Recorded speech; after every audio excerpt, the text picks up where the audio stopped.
Live everywhere. Daily Co's Radio on netrootsradio.com presents David Waldman. Kagro in the Morning Show.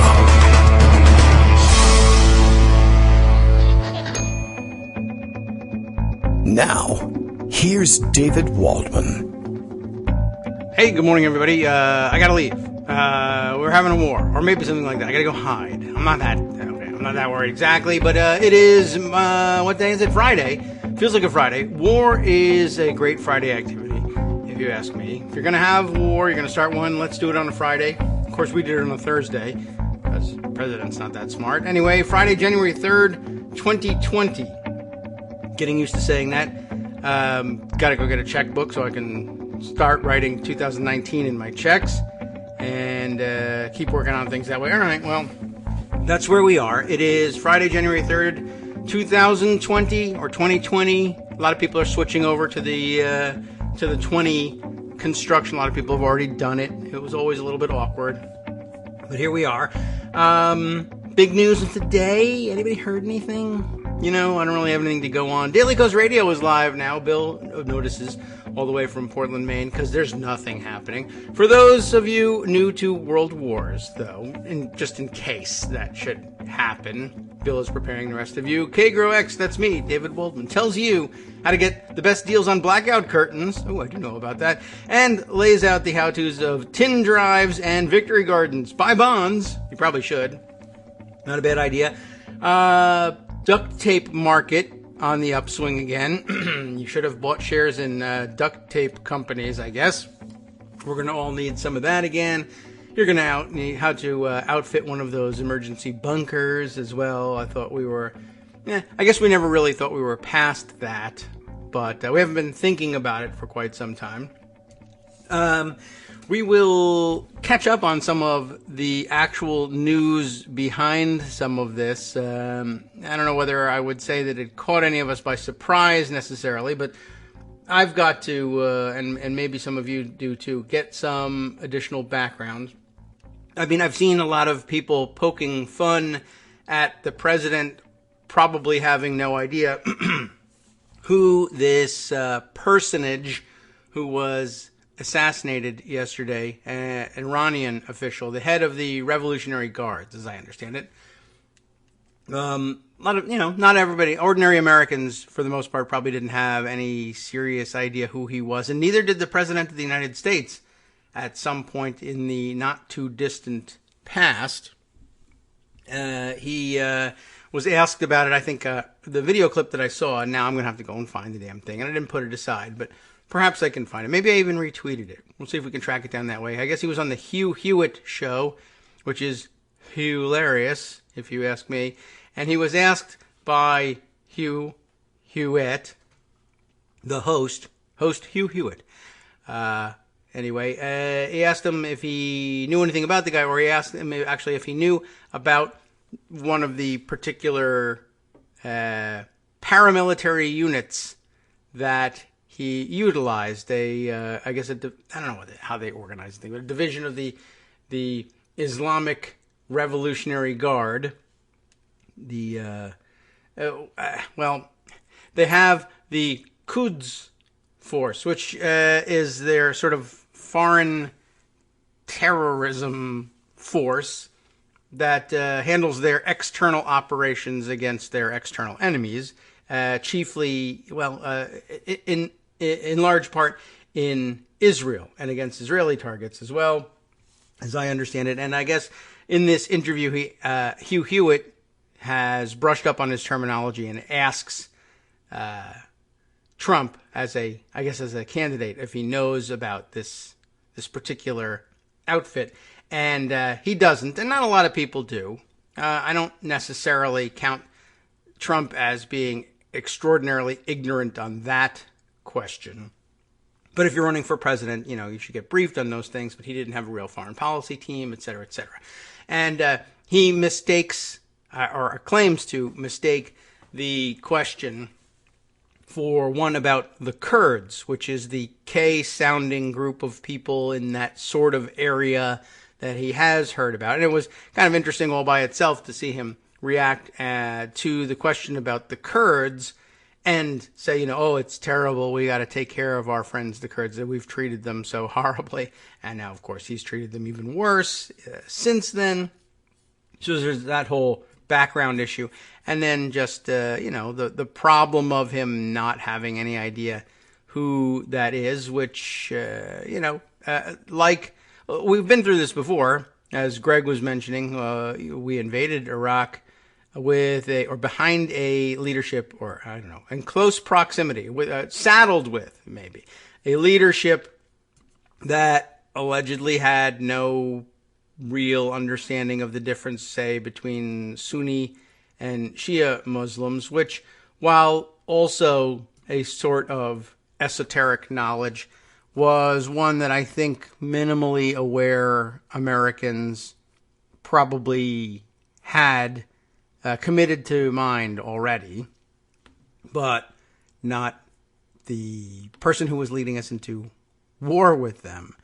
That he couldn't be bothered to have figured out. Now let's see. If I can track down that video, we'll get a better sense of things. And maybe, let's see, was there a transcript of the discussion? At the very least, I'd like to be able to identify the video so that I can send it with you. But it's put us all in a bit of a panic. Here it is. Vote Vets was tweeting it around yesterday. Why don't I, maybe I can open it up and pocket it. So one, I'll be able to share it with you all later on. And two, I can open it up on ye old main show computer and play the video for you, because I think it's just a small, short clip, about 30 seconds. All right. And I'll prep for it by turning on the volume and all that stuff. The Hugh Hewitt Show. By the way, I mean, all it is there is he's another one who videotapes his radio show and makes a video podcast out of it. And maybe it's something we ought to think about doing, except that poor Hugh has put himself in the position of having to put on a jacket and tie, a suit and tie for every episode. Which, if you're doing it once a week, is one thing. But if you're doing it every morning, and you're doing it every morning while you're making lunches for kids getting ready to go to school, suit and tie, not really my choice for uniform. But anyway, also, we have the same problem. We have no interesting background to speak of. Maybe I should think about it, though. But then I'd have to, shave and get haircuts all the time. Although maybe we would just wing it and do everything as unprofessionally as we do them normally. Let me see if I can't play this out here, though. Though I think we may need to use the subtitles that are helpfully provided with the video to figure out exactly what's going on. Let's see. But the VoteVet's tweet here was, Trump didn't know who, and I don't even know how you pronounce the guy's name, Soleimani, I guess I probably derived from Suleiman, I suppose, Soleimani was, or the Quds, Quds, in 2015. Unclear how much he understands now, or any of us do, or if he even has a strategy when it comes to Iran. And of course he doesn't, and that's the big problem. I guess we'll discuss a little bit about the political predicament that this puts us all in. But let me see if we can't run through this video here and figure out what's going on. Are you familiar with General Soleimani? Yes. No. Right off the bat, he really gives that one away. It's nice audio quality there, by the way. Huey, you've got yourself a nice microphone. Here's Trump, I guess, is calling in to his show because he can't be bothered to, go down into the basement at Hugh Hewitt's house, and I can't blame him for that. So let's continue on. Are you familiar with General Soleimani? Yes. That's hilarious, except he's dead, and we assassinated him and, might reap the whirlwind. But I was having a good time there for a second. Go ahead. Give me a little. Go ahead. Tell me. I like that. So yes. And then his version of no is, tell me who you're talking about.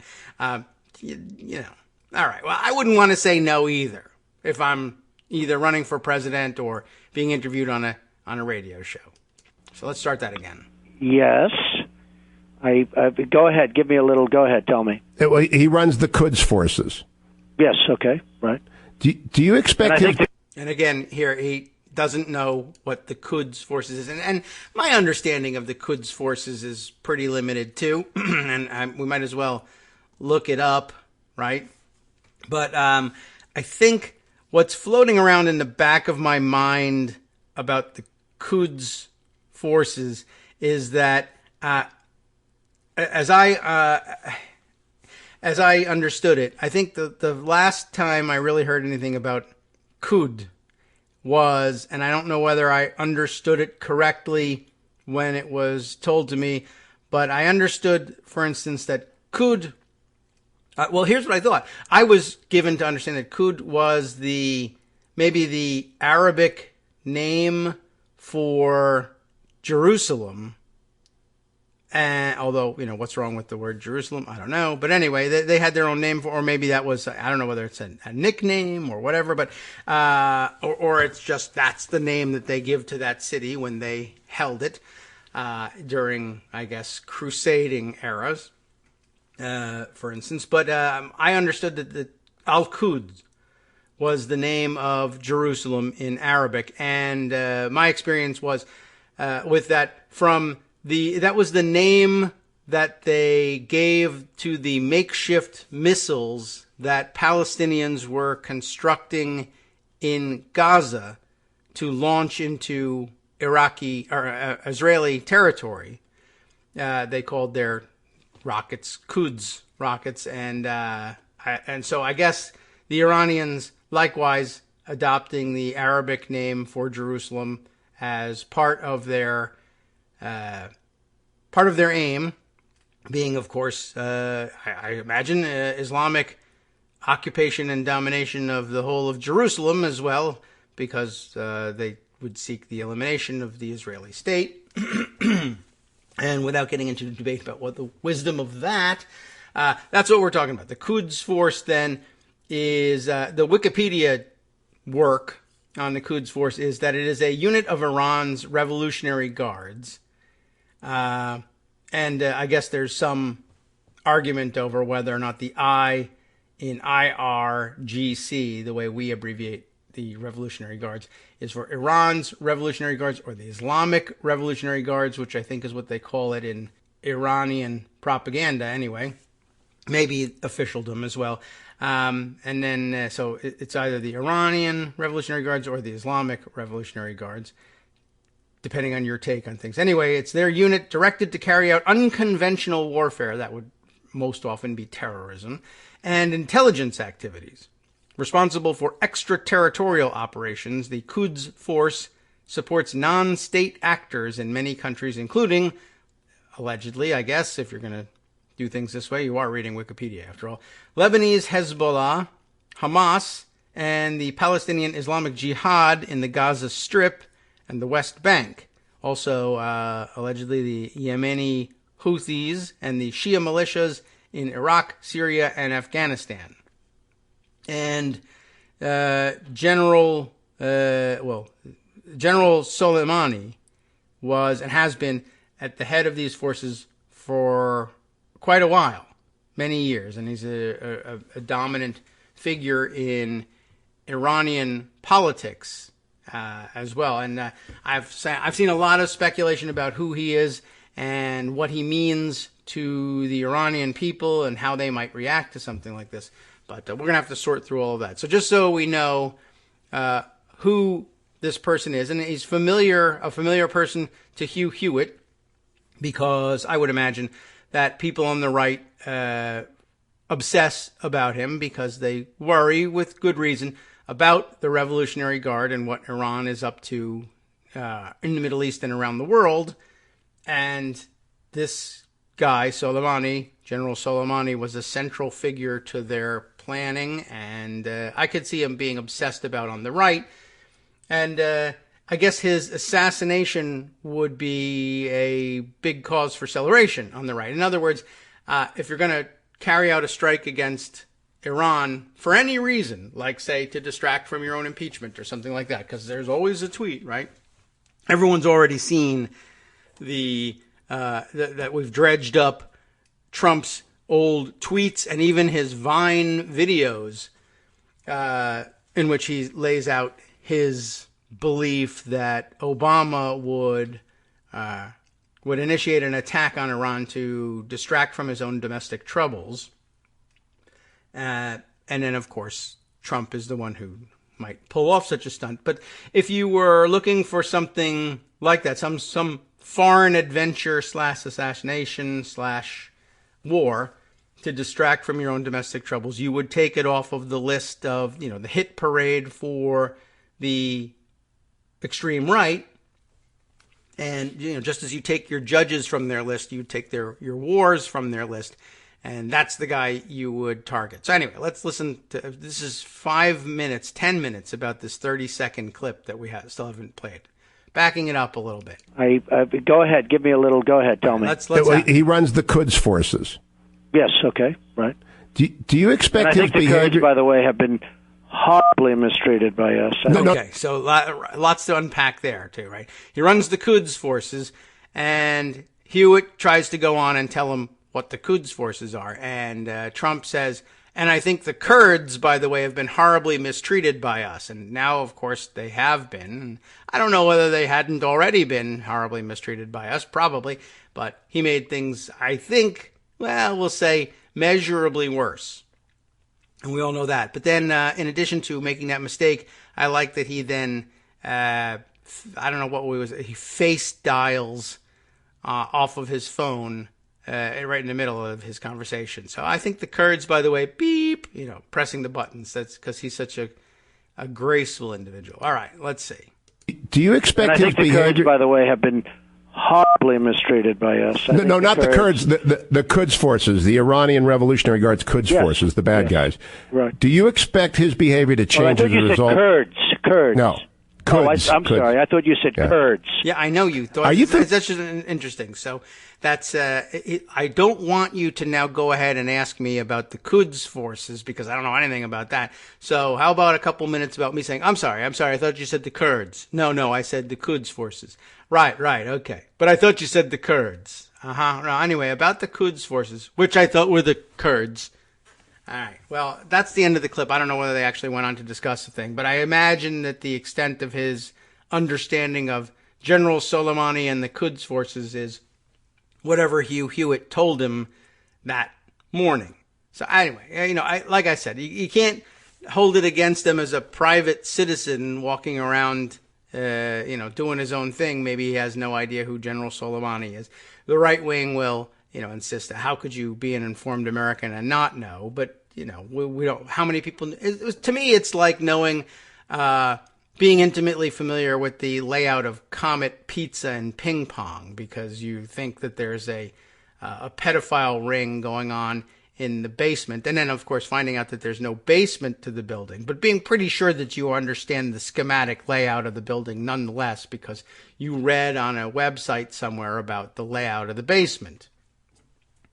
Similarly, I'm sure Hugh Hewitt has read something, maybe on Conservapedia about the Quds forces and what they are and how we can solve all world problems by, taking out General Soleimani. By the way, the answer to who heads the Quds forces now, because that's the way these things work, the world works that way. People die. We have contingency plans, right? So it's like a Pez dispenser. You get rid of the number 2 guy or whatever it is. That used to be the old joke.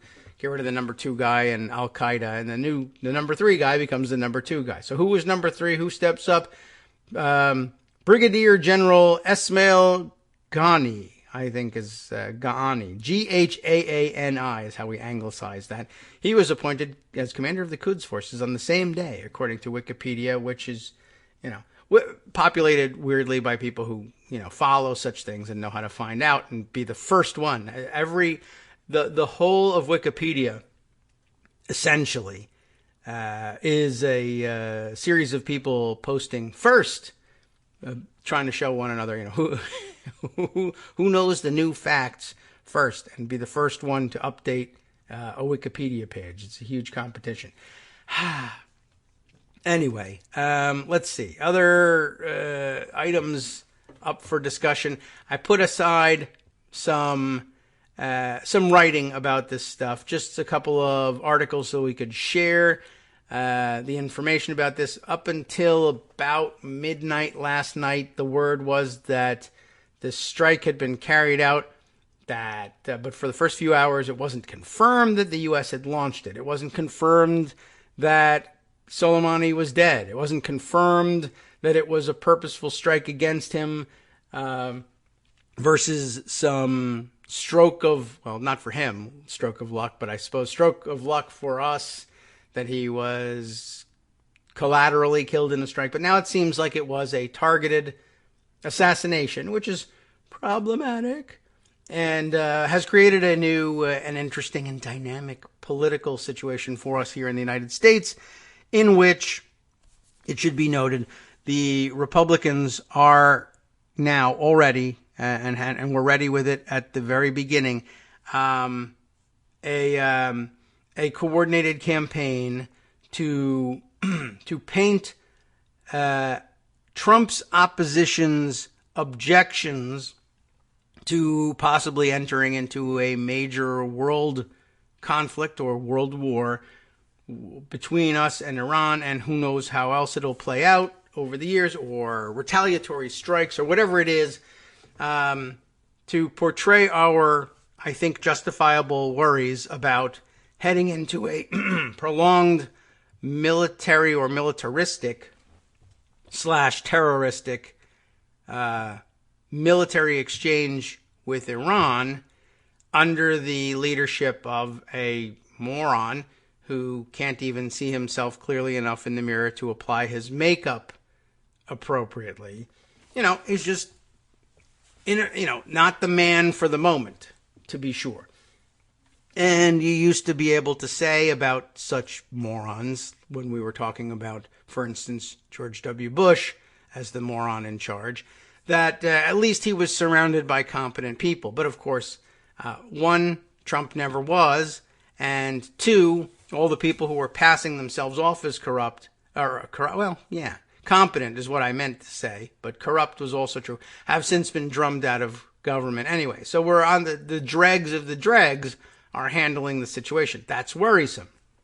But the Republican plan from, I would say, before this operation was even contemplated, the Republican plan was always to accuse Democrats or people who raised questions about, was this a good idea?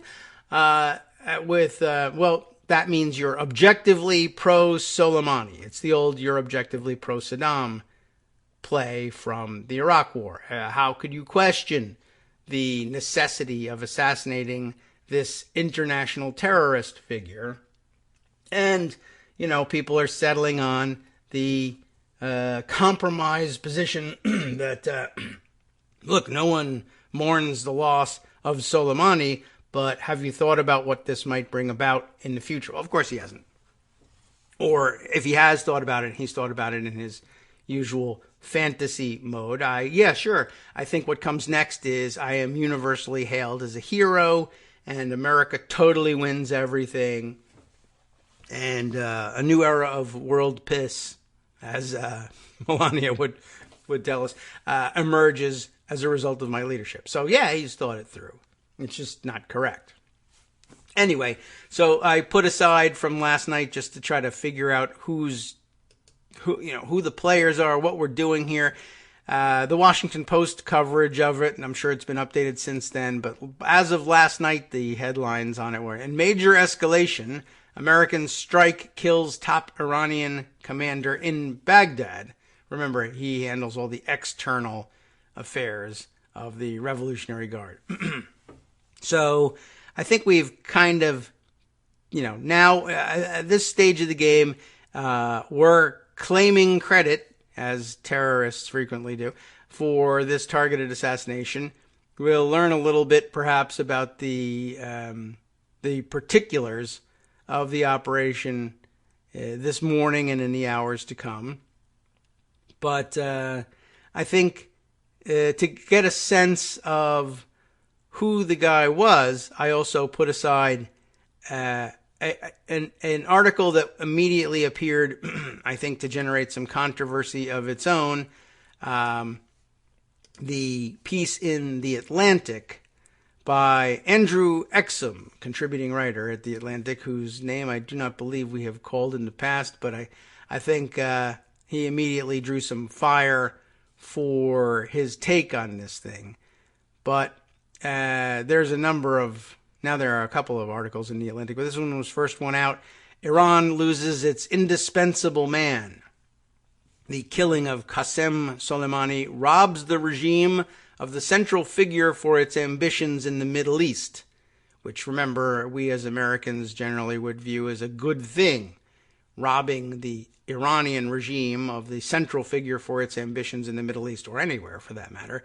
But to give you a sense of how important he was and what role he played in the Iranian government, we can run through this thing. Of course, bumping up against our first break, and there's nothing like taking a non-commercial commercial break in the middle of the announcement of a new war, but, well, I guess that's where we find ourselves. It also reminds me, as I'm watching the clock here, that in my race to the microphone this morning, I didn't get to set all the usual alarms, but thankfully I was monitoring the clock, and we won't miss our cue when it comes up. And we'll be able to play our way out into our first break, which is coming up just now. I have to waste time in order to get there. Boom. All right. There's our music.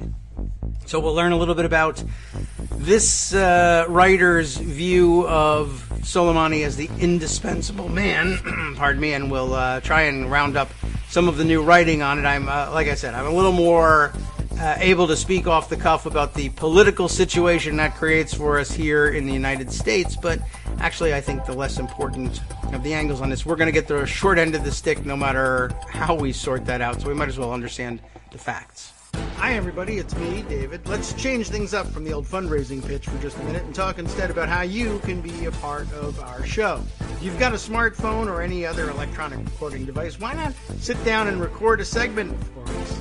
Read us an important article and give us your take. Or read one of your own original essays, or even just give us your commentary on something you'd like to share that's important to you. Then send the file to me at kagrox@gmail.com, and I'll try and work it into the show. Short segments, a few minutes in length, are easiest to fit in. And of course, I can't always guarantee that I'll be able to play everything, but if you've ever shouted at your radio or TV about something you wish was being covered, here's your chance to change that. Make the show your own. Send your submissions to me at kagrox@gmail.com.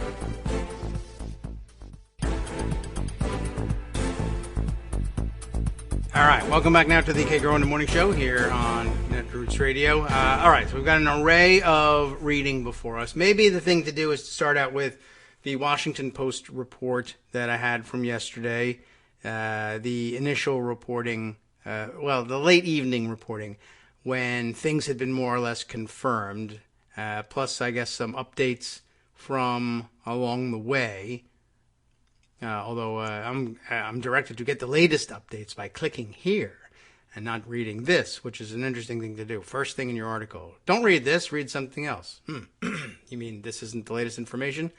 Our byline on the piece that I have put aside from the Washington Post at first is Mustafa Salim, Missy Ryan, Liz Sly, and John Hudson. Mustafa Salim stands out as first on the list, mostly not just for his Islamic-sounding name, but the lack of a link to the profile of the reporter, which leads me to guess that perhaps he is a local stringer of some sort, providing the lead on this, which might be a great thing. We'll see how it goes, or it might be the Washington Post saying, holy crap, we don't have anybody who understands this. We got to get somebody. But I'm glad they did. All right, so a U.S. airstrike killed Iranian Quds Force commander Qasem Soleimani in Baghdad late Thursday, the Pentagon said, a dramatic escalation of tensions between the two countries that could lead to widespread violence in the region and beyond. I think that's what everyone's got in mind. Defense Secretary Mark Esper said the Pentagon had taken decisive defensive action against Soleimani. Defensive action. This was a missile strike, of course. You will quickly recognize the logic by which they resort to the use of the word defensive. I mean, there's a certain PR value to doing it, and almost any American administration would likely have resorted to that. But that's what they're calling it. Decisive defensive action against Soleimani, the revered military figure who had close links to a network of armed groups backed by Iran across the Middle East and, according to the United States, bore responsibility for hundreds of American deaths. And I point that out, or I emphasize the revered military figure. We don't have that many revered military figures in this country. There are a few who rise to that level through various circumstances, but not that many. But I guess one thing to understand, if you're looking to get an idea of what sort of impact this killing will have in Iran, so that you can come to understand, what might be in store for us by way of a reaction from the Iranian government. Soleimani is the type of person for whom there are large portraits at the ready for demonstrations following his killing in Tehran. Usually you see them marching around with portraits of their current leader, the current supreme leader of Iran, Ayatollah Ali Khamenei. In the old days, of course, they used to march around with Khomeini, not Khamenei portraits. But you've seen the photos of what they do in Tehran when one of their leaders is killed, or when, whatever. They're showing public support for one of these people. There isn't there aren't probably more than half a dozen military leaders in our American history, which are for which the American people at large hold in their possession large oil portraits. Maybe I could see people having MacArthur portraits and Eisenhower portraits, and I don't know about portraits of Norman Schwarzkopf, but he would be, in his time, a revered military figure, I suppose. We made him famous on television. But for the modern era, that might really be about it in terms of revered military figures. There's older, going way back, of course, you'd have your George Washington portraits, but largely celebrated for his presidency as well. You get the idea. To give some context to the idea that there would be a revered military figure in Iran at all, and I did see some other people comparing him to high-ranking enough official that it would be like assassinating our own vice president, was the comparison that I had seen someone on Twitter making. I don't know whether I have no idea whether that's accurate or even in the right ballpark. But it was interesting in that it led us to question, okay, well, what do you think the result of this is going to be? How will Iran react to killing someone so important and so recognized among the populace of Iran? And I don't remember whether I just accidentally might have said Iraq along the way there, but Iran is what we're talking about, of course. And I don't know, it's hard to imagine exactly how, we can't really put ourselves in their shoes for this, but that was the idea. Was if they had killed our vice president, wouldn't we too demand some sort of retaliation? Although, again, in the current situation, I must say, I don't know that I could promise to be able to put myself in their shoes, that I would promise reaction that the average Iranian on the street, if you put it to me that way, do I believe the average Iranian on the street would be clamoring for retaliation? If the example is, wouldn't you be clamoring for retaliation if they killed our vice president? I say, hold on, I'm thinking. Give me a minute here. In theory, sure. But on the other hand, I'm thinking about the actual facts here, and I'm torn. But that's only because entering into what could be protracted warfare should always be a sober and solemn decision.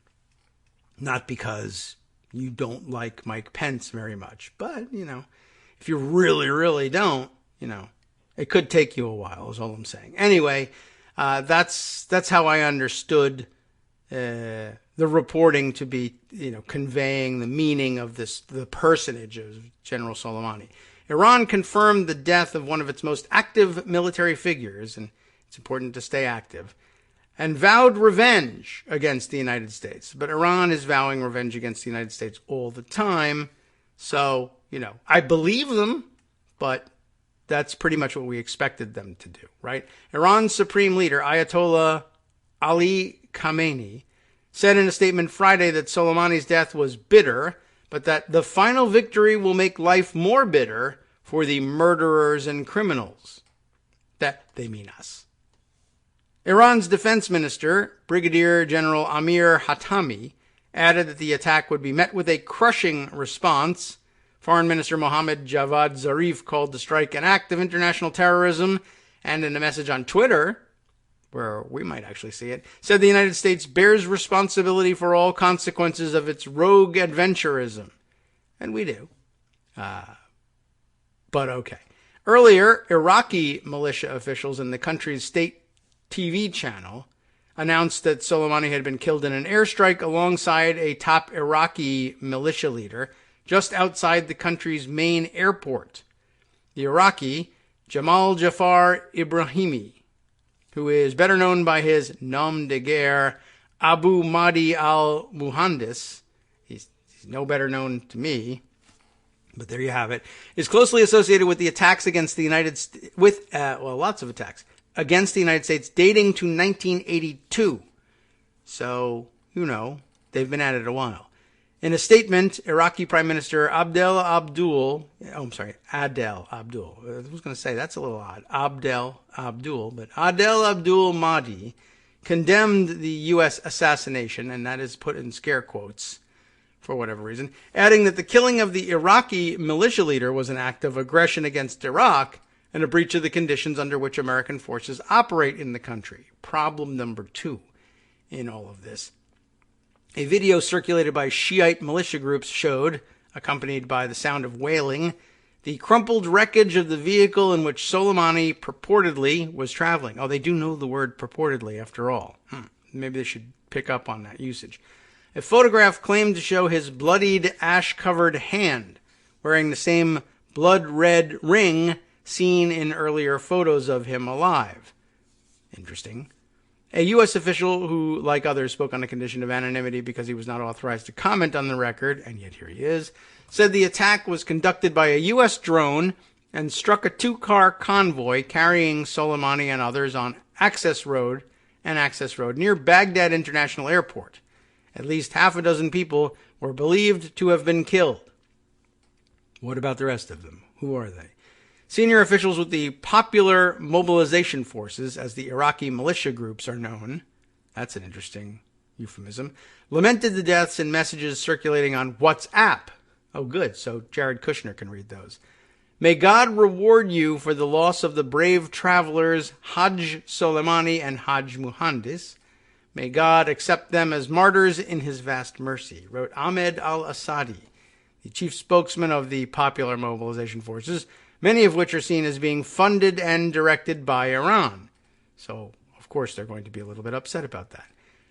Despite a long period of increasing tension between Iran and the Trump administration, which has vowed a tougher stance on Tehran's support for proxy groups, the attack against an incomparable figure in Iran's security establishment came as a surprise to many analysts, in part because it was seen as likely to ignite a significant Iranian response.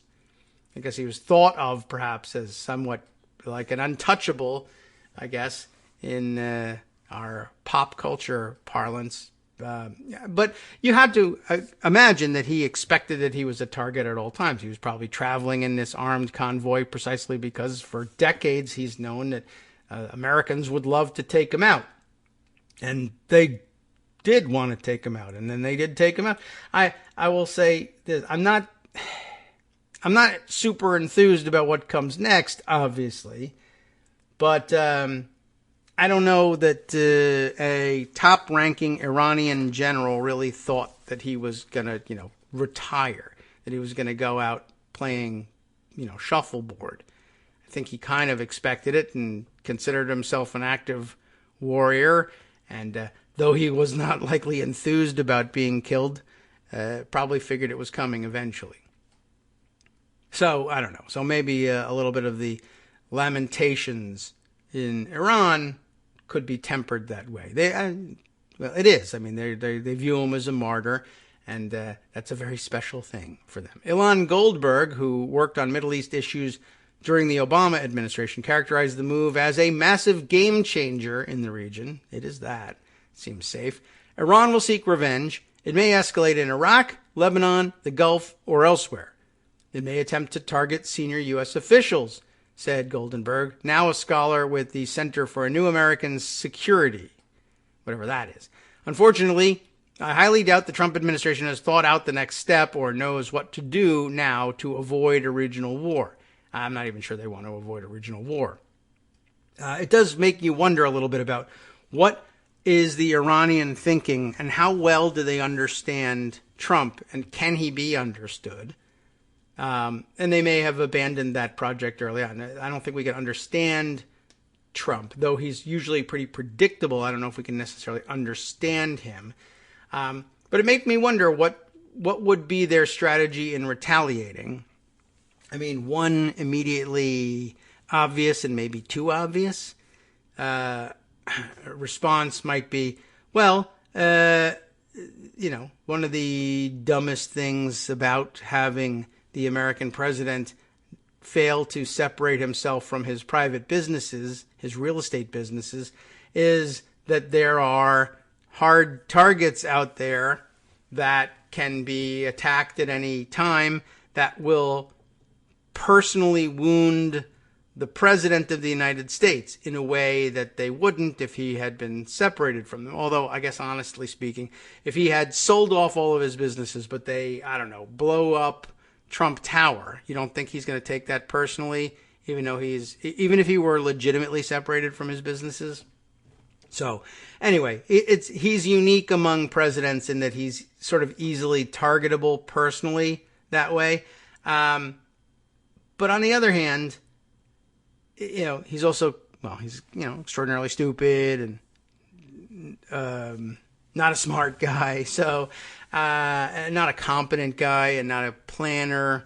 I don't know how he reacts to something like that. He may take some sort of weird, perverse pride almost in this, or claim unique status in victimhood if they were to, if they, let's say, attack a Trump-branded building overseas. More likely, I guess, than attacking a Trump-branded building here in the United States. Bad time to be living in a Trump-branded building. I mean, it always has been, but wouldn't want to live there now. But do the Iranians think that he'll react like something closer to a normal person if they were to attack a Trump-branded building? Will he really take it personally? Or, a normal president also will take it badly when something else, some other American possession or target is struck.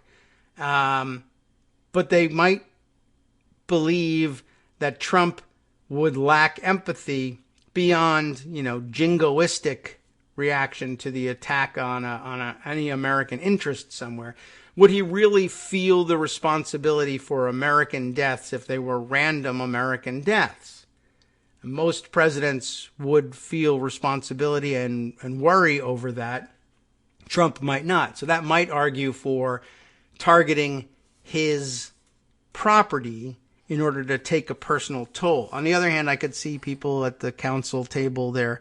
I don't know why I want to have this conversation, but I just worry about these things.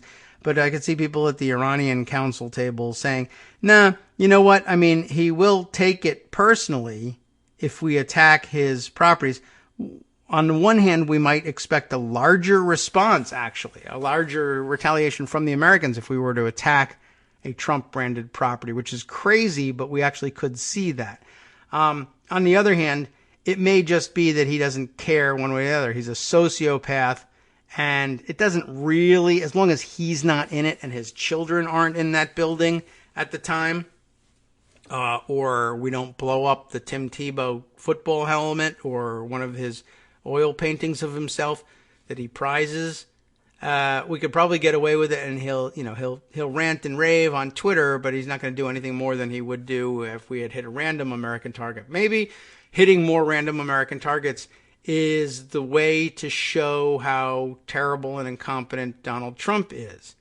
You could see them saying, well, hear me out here. He won't care about the deaths of thousands of Americans elsewhere, but eventually it will begin to dawn on the American people that, hey, our president doesn't care about thousands of random American deaths here. He's really not going to change course as long as he gets to continue living and playing golf. And that maybe, we've had delusions about this sort of thing too, right? Well, if we do this, the Iranian people will rise up in revolution and overthrow their government. Surely they must be thinking, given the success that the Russians have had in rising up 40% or so of the American people and overthrowing our way of governance in favor of electing Donald Trump, they might very well believe that the same could be done in another way. Show enough American people that the president is not only incompetent but indifferent to your suffering, and you will rise up and be rid of him. I worry that they might be thinking about that. Whereas I prefer they just say, Donald Trump is responsible for this. Let's take it out on him. That doesn't bother me quite as much. I like to live. Anyway, Iran will seek revenge, and we know about that. And that's the guess that most people are forwarding. And then the question is, how will they do it? The attack, which Esper said was authorized by President Trump, raises fresh questions about the president's approach to the Middle East. While Trump has employed bellicose rhetoric and authorized several strikes against the Syrian government, an ally of Tehran, he has repeatedly voiced his desire to get the United States out of costly wars in the region. And that is sort of the next area of interest, an area of discussion about the strikes. Lots of people dragging up the reminders from the 2016 campaign from credulous media types who voluntarily carried forward the Donald the Dove versus Hillary the Hawk memes, and will be less likely to get involved in forever wars around the globe under Donald Trump than under Hillary Clinton. And that sort of then evolves into people yelling about Jill Stein, and perhaps deservedly so. But that takes us into territory that we don't have time for today, and that I kind of hate discussing anyway. So, the attack appeared intended to cripple a force that has been the vanguard of Iran's decades-long effort to shape events in the Middle East in its favor. Soleimani, who rose from poverty in southeast Iran, joined the Revolutionary Guard Corps as a young man and later took control of the Quds Force, its special operations wing, in the late 1990s. So it's been some time, as we said. Under his command, the force expanded its support for armed groups across the region, including in Iraq, where U.S. officials blamed Iranian-backed militias for killing at least 600 American troops following the 2003 invasion. And while that's true, and while we're unhappy about that, I will say every once in a while when it's brought up, well, he's killed hundreds of Americans. Yes, not here, and not even that many, I don't think, civilians in terrorist attacks elsewhere. But I don't know the details. But here, of course, we're talking about American troops in an invasion of Iraq. We expect to see, we're saddened by it every time. And, the story underlying each one of these deaths is terrible, and we feel each one. But, 600 American troops are going to be lost in invading Iraq. Hundreds more, thousands more in invading Iran, were we to do that. But it does register differently when you're talking about American troops killed in war versus American civilians killed in terrorist strikes around the world. The force was also named in a 2011 plot to assassinate a Saudi diplomat at a Washington restaurant. And that, I think, ought to be the real concern here. I'll double back to that in just a second. In recent years, Soleimani was regularly seen making visits to affiliated militias in Iraq, Syria, and elsewhere, demonstrating not just his military influence, but significant diplomatic clout. So he's a big deal. But just to double back here, plot to assassinate a Saudi diplomat in a Washington restaurant. Bad news for us if it happens in a Washington restaurant, of course.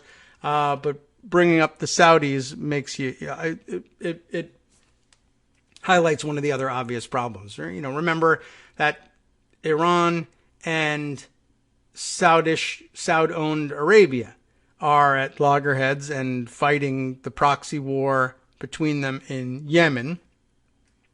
And they're not far apart. Of course, they're separated by the Persian Gulf, a busy and dangerous body of water where large, amounts of oil are always on the move, as well as warships. But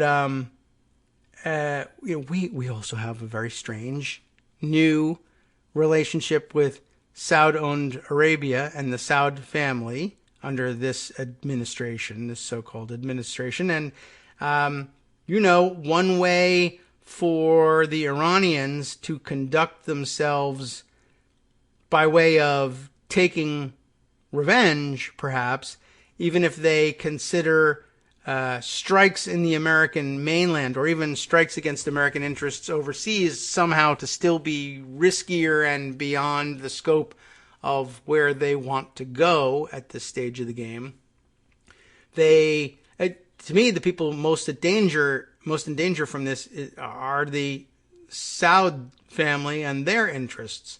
It'd be much easier for the Iranians to take their revenge by targeting Donald Trump and family's favorite Sauds, by not Saudi citizens as we label them when we try to construct a country out of that region.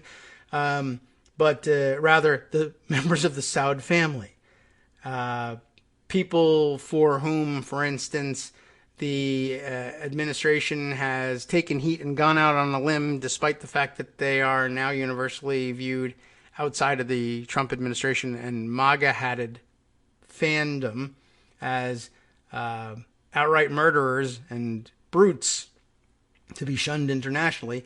It would sting among his fans in the United States to, say, target Mr. Bonesaw, Mohammed bin Salman. I wonder what he has to say about all of this. I mean, I'm sure he cheers the death of Soleimani, but I'm sure he's given more thought to what this is likely to mean for him than Donald Trump has about what it's likely to mean for the United States.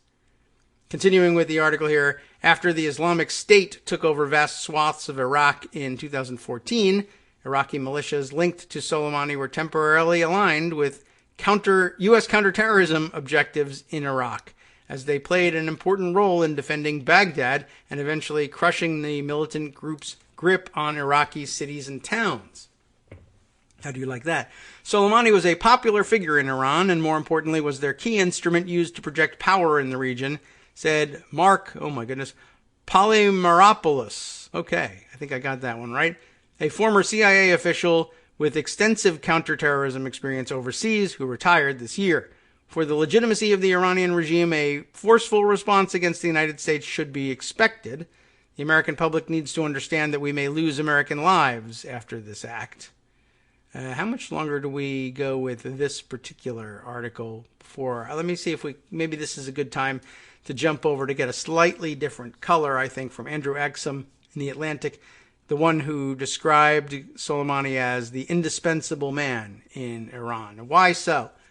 Let's sample from his writing. The United States has killed Major General Qasem Soleimani, the commander of the Iranian Revolutionary Guard's Quds Force. The United States is now in a hot war with Iran after having waged war via proxies for the past several decades. This doesn't mean war. This will not lead to war. It doesn't risk war. None of that. It is war. Well, that's what he's got to say about it. There's more. I don't claim to be an expert on Iran, which is too bad because that's what I was looking for. When I served as Deputy Assistant Secretary of Defense for Middle East Policy, that's who Andrew Exum is, I used to remind my Iran team at the Pentagon that my regional expertise ended at the Shatt al-Arab waterway that divides Iraq and Iran, and with them, the Arabic and Farsi-speaking regions of the Middle East. And as a matter of fact, as I recall, the Shatt al-Arab waterway has a different name. If you ask Iranians in Farsi, I guess, or in whatever language they may happen to speak, what is the name of this waterway?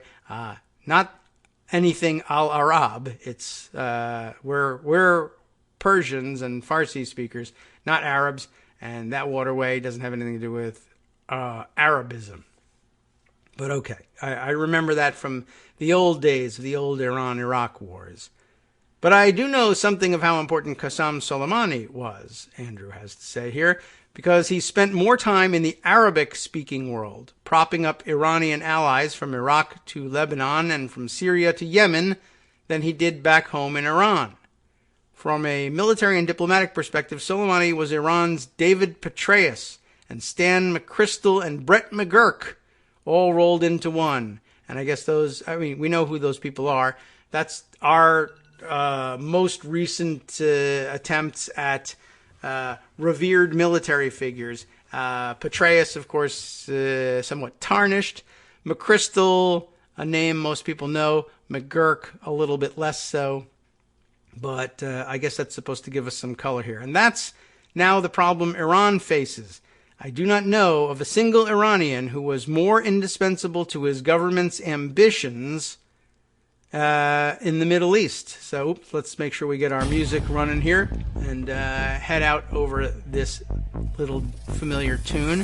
From 2015 to 2017, when we were in the heat of the fighting against the Islamic State in both Syria and Iraq, I would watch Soleimani shuttle back and forth between Syria and Iraq.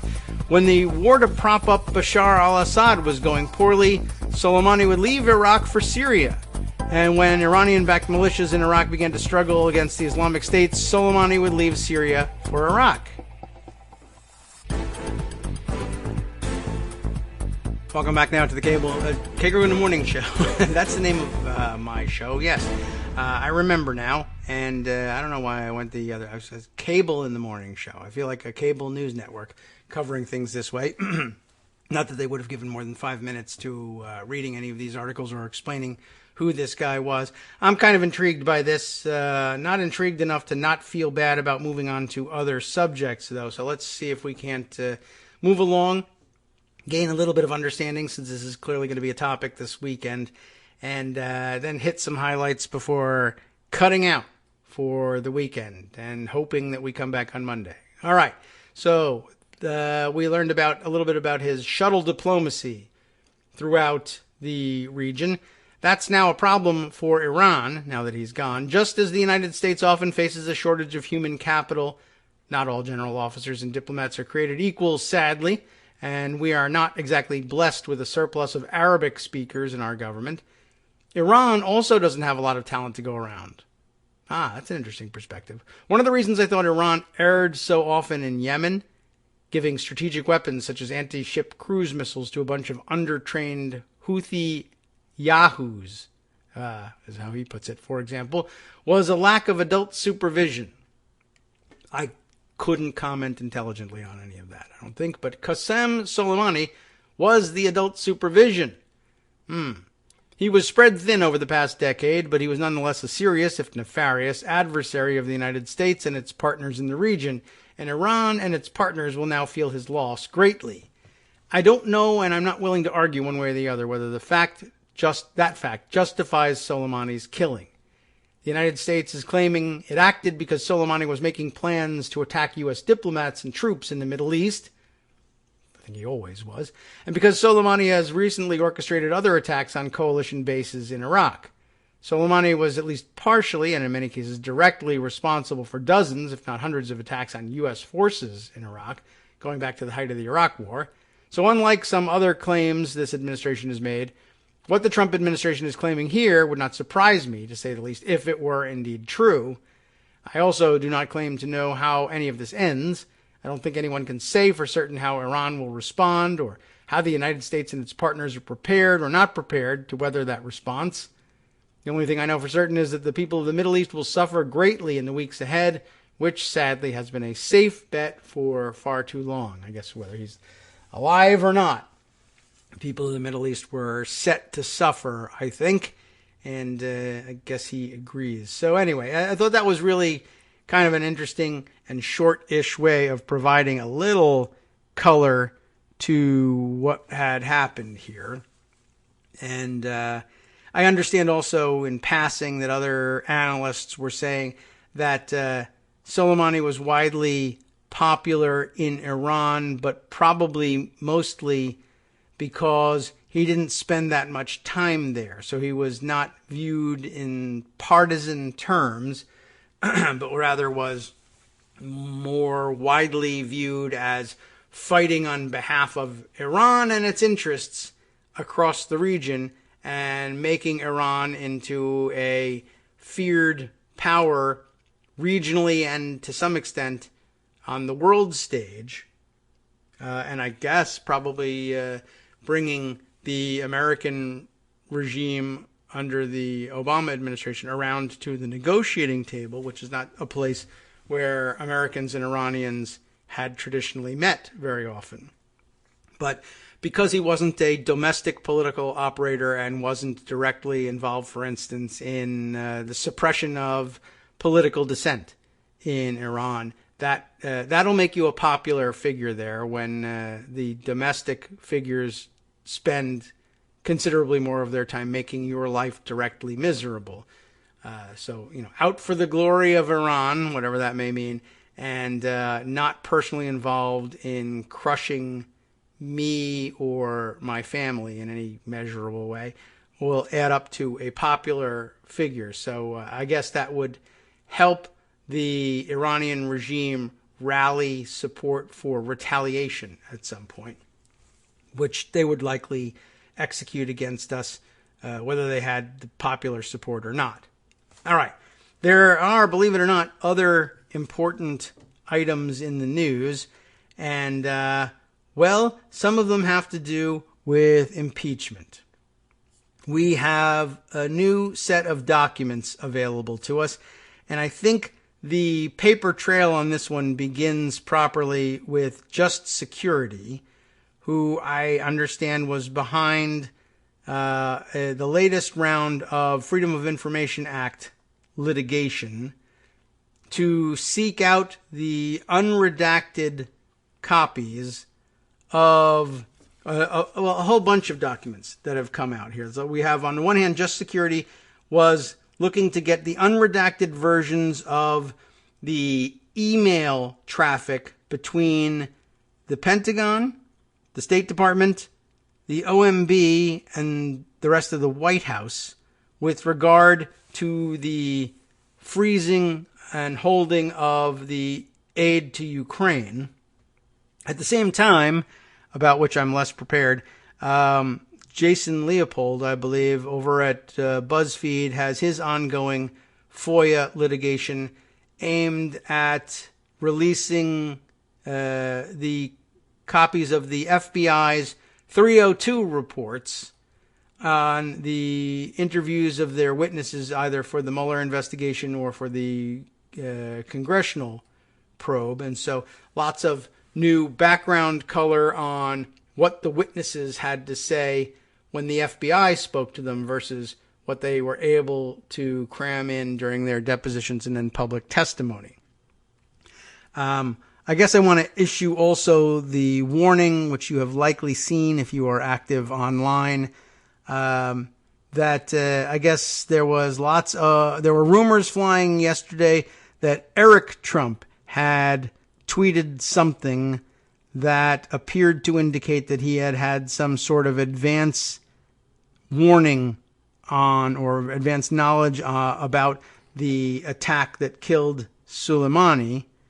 But as it turns out, the theory now is that he was tweeting about something rather different. I guess he was tweeting about to open a big old can of whoop ass, and then a little American flag emoji, and then, hashtag don't mess with the best, USA, USA, USA, on December 31st. And then it was deleted, apparently. But people thought, that's Eric Trump finding out about this before Congress does, and how terrible is that? But then the theory arose that he was, in fact, tweeting about the already publicly announced, I think, dispatching of additional security forces to the Baghdad embassy to try to relieve the siege there. But lots of warning about that. If you see that, as you sometimes do on Twitter, see things that have since been rethought, if not debunked, still circulating hours and hours later on Twitter, and they're intriguing, and the temptation is to retweet them. I am told that that's not holding up. So just in case you hadn't heard that, I thought I'd offer you that warning, and you can take it with you and avoid embarrassment later. All right, but I did want to go back to just security here. Kate Brannon wrote their piece up on the now unredacted Ukraine documents, and we have a large problem here. And I'll outline it perhaps maybe at the end of the article, but more likely along the way. Exclusive, they say, and they're right. Unredacted Ukraine documents reveal extent of Pentagon's legal concerns. That's the important part here. Clear direction from POTUS to continue to hold. That's a quote from one of the now unredacted emails that they got a hold of. This is what Michael Duffy, Associate Director of National Security Programs at the Office of Management and Budget, told Elaine McCusker, the acting, yes, that's right, we don't have our sound effects at the ready, but I feel like I can't go forward unless I use the acting sound effect, the acting Pentagon comptroller, that is money handler, in an August 30th email. Again, Michael Duffy, Associate Director of National Security Programs at the OMB, to Elaine McCusker at the Pentagon, the comptroller's office. August 30th, an email which has been only to this point made available in redacted form, but now we got the whole thing, or at least much more of it. It is one of the many documents the Trump administration is trying to keep from the public, despite congressional oversight efforts and court orders in Freedom of Information Act litigation. Earlier in the day on August 30th, President Donald Trump met with Defense Secretary Mark Esper and Secretary of State Mike Pompeo to discuss the president's hold on $391 million in military assistance for Ukraine. Remember Ukraine? Before this whole Iran thing? Inside the Trump administration, panic was reaching fever pitch about the president's funding hold, which had stretched on for 2 months. Days earlier, Politico had broken the story, and questions were starting to pile up. U.S. defense contractors were worried about the delayed contract, and officials in Kyiv and lawmakers on Capitol Hill wanted to know what on earth was going on. While Trump's national security team thought withholding the money went against U.S. national security interests, Trump still wouldn't budge. Thanks to the testimony of several Trump administration officials, we now know that what Trump was waiting on, a commitment from Ukraine to investigate Joe Biden. But getting at that truth hasn't been easy, and the Trump administration continues to try to obscure it. It's blocking key officials from testifying and is keeping documentary evidence from lawmakers investigating the Ukraine story. For example, this note from Duffy to McCusker was never turned over to House investigators, and the Trump administration is continuing to try to keep it secret. I don't know how or why at this point, because it's out, but it's a mystery to me why they do so much of what they do. But yes, worth reminding everybody here that every once in a while someone reminds us on Twitter that the actions of the Trump administration are unprecedented here, that even the Nixon administration recognized that Congress had a right to at least some, if not all, of the materials that he had by way of documentation of his activities, even though he knew that they proved his guilt, and that's how we ended up with the 18-minute gap on the White House or Oval Office tapes. But the Trump administration has refused to turn anything at all over and has refused to allow officials to testify, and that's actually new and different and an escalation. Anyway, we'll continue on here. Last month, a court ordered the government to release almost 300 pages of emails to the Center for Public Integrity in response to a FOIA lawsuit.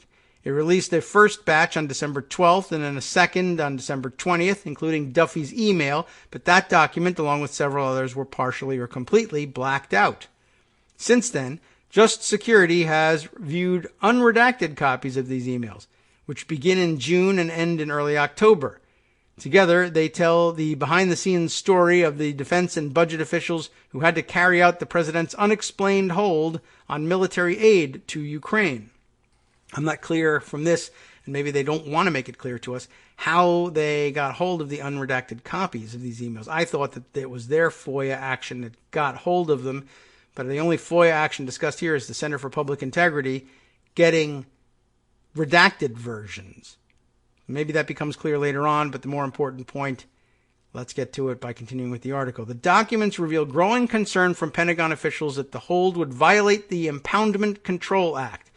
Thankfully, we've been over some of this stuff, which requires the executive branch to spend money as appropriated by Congress, and that the necessary steps to avoid this result weren't being taken. Those steps would include notifying Congress, as you now know, that the funding was being held or shifted elsewhere, a step that was never taken. The emails also show that no rationale was ever given for why the hold was put in place or why it was eventually lifted. What is clear is that it all came down to the president and what he wanted, which is why it's impeachable. No one else appears to have supported his position. Although the pretext for the hold was that some sort of policy review was taking place, the emails make no mention of that actually happening. Just as we were never going to have an investigation of Biden, they wanted the announcement instead. Instead, officials were anxiously waiting for the president to be convinced that the hold was a bad idea. They were operating this way. He says he wants to hold this. It is a bad idea. It's against our interests, and eventually it's going to affect our ability to actually spend the money at all. But let's essentially humor the president for as long as we can in the hopes that if everybody he knows tells him it's a bad idea, he'll change his mind. And then he didn't. The only thing that changed his mind was getting caught by the whistleblower, even though he had been caught by everyone else here and congressional investigators as well. It wasn't until the whistleblower report that he changed his mind.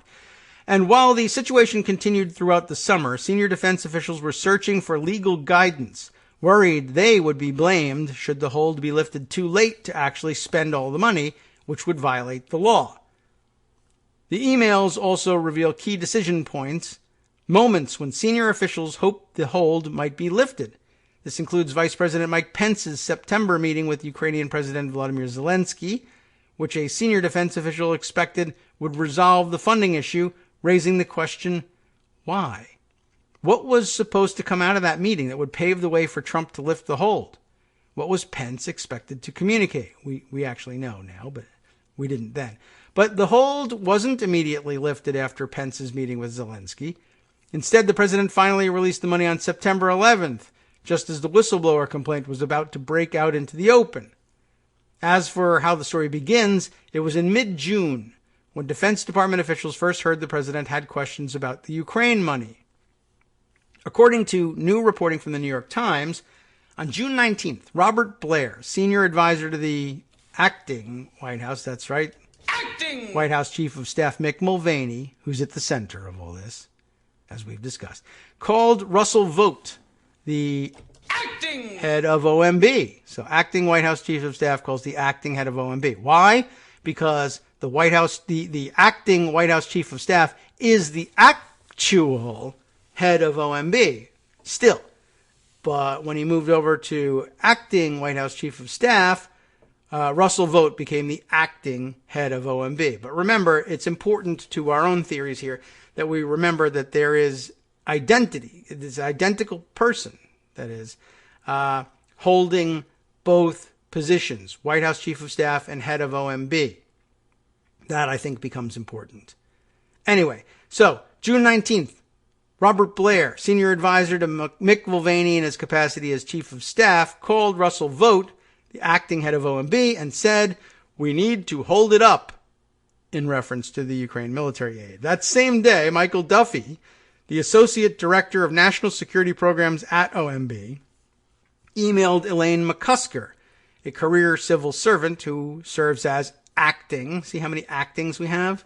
And the reason I play the acting tape is to emphasize how many times we actually have to say that in any given article. An acting Chief of Staff talking to an acting head of OMB, who likewise is talking to the acting Pentagon comptroller about a Washington Examiner story on the $250 million the Defense Department had just announced it was sending to Ukraine. The Examiner story, putting it this way, the president has asked about this funding release and, I guess it's the email here. The president has asked about this funding release and I have been asked to follow up with someone over there to get more detail. Do you have insight on this funding? In other words, Trump reads Washington Examiner story and says, why are we sending money to these corruptees? And it becomes Duffy's job to go find out. I don't know. Do you know? Mark Sandy, OMB's Deputy Associate Director for National Security Programs, was copied on the email and told the House Intelligence Committee that he remembered receiving it and being made aware that the president had questions about the Ukraine funding on June 19th. As Laura Cooper, who oversees Ukraine policy at DOD, Department of Defense, testified to the House Intelligence Committee, the president wanted to know if U.S. companies would be providing Ukraine any of the equipment, what other countries were doing to contribute, and where the U.S. funding came from. I mean, they're basic questions, and some of them might actually be of interest. You know how Trump is about selling weapons from American companies. He loves doing that. That might be a question he asks. What other countries are doing to contribute, I don't think he really cares, but he likes to beat up on them for not doing enough. And where the U.S. funding came from, which is like, what? The Treasury, Congress. What do you mean? Defense Department officials collected the answers and sent them back up the food chain, otherwise known as a chain of command. You're mixing your metaphors here. And then over to the White House. They explained that the vast majority of companies providing the equipment were American.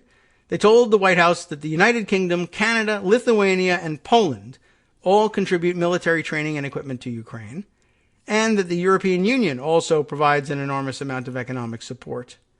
As for the third question, it was the trickiest to answer because of its strange phrasing, Cooper said. Her office answered, the money comes from Congress. And, by the way, she adds, it has strong bipartisan support. The questions didn't stop there. Let's do it bipartisan, is usually what happens for him. But this one, it didn't bother him. The questions didn't stop there. Blair wanted to know the status of the funding, meaning, was the money out the door already?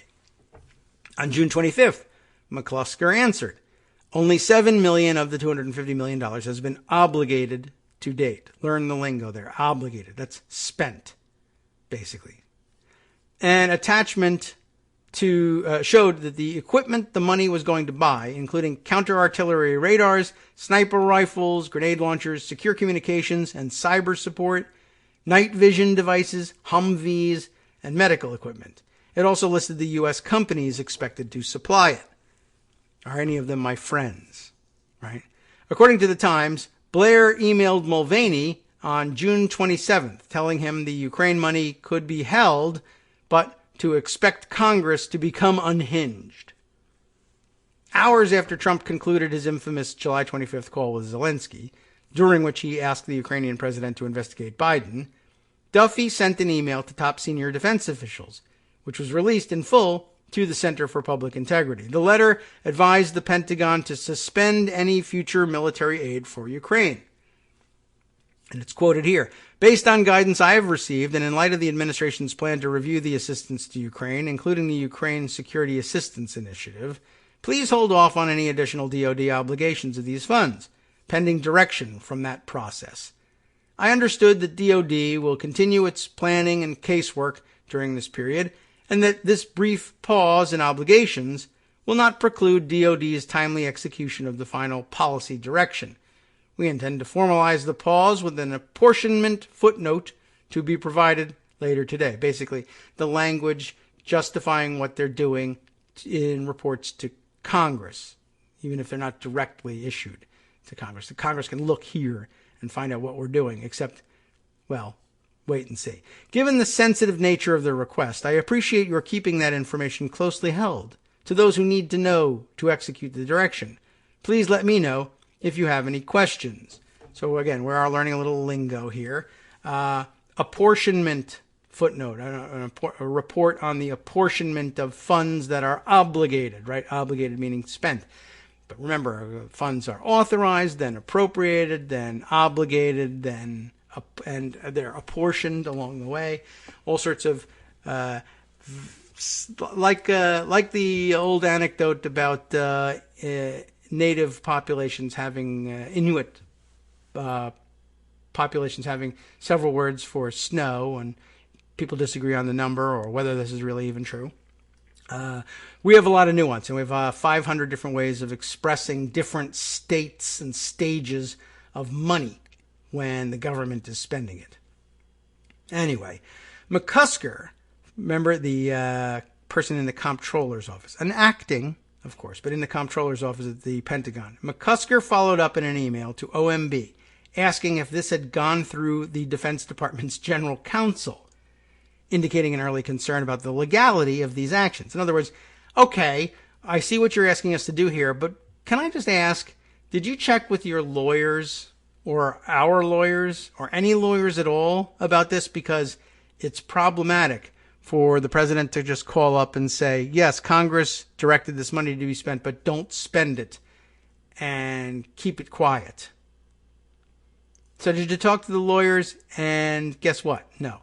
When it released this email to the Center for Public Integrity, though, the Justice Department had redacted this simple question from McCusker. In other words, McCusker asks, who did she send it to? Mark Sandy. Did you run this by the lawyers?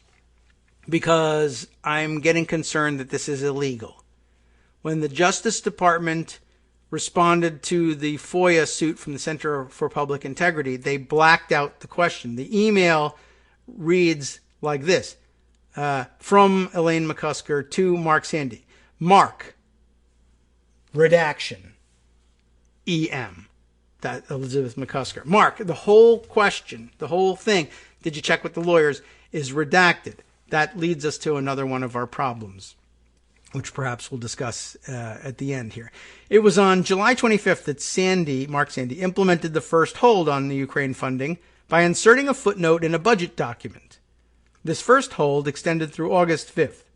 The Pentagon made clear that this first pause would not jeopardize its ability to spend the money by the end of the fiscal year.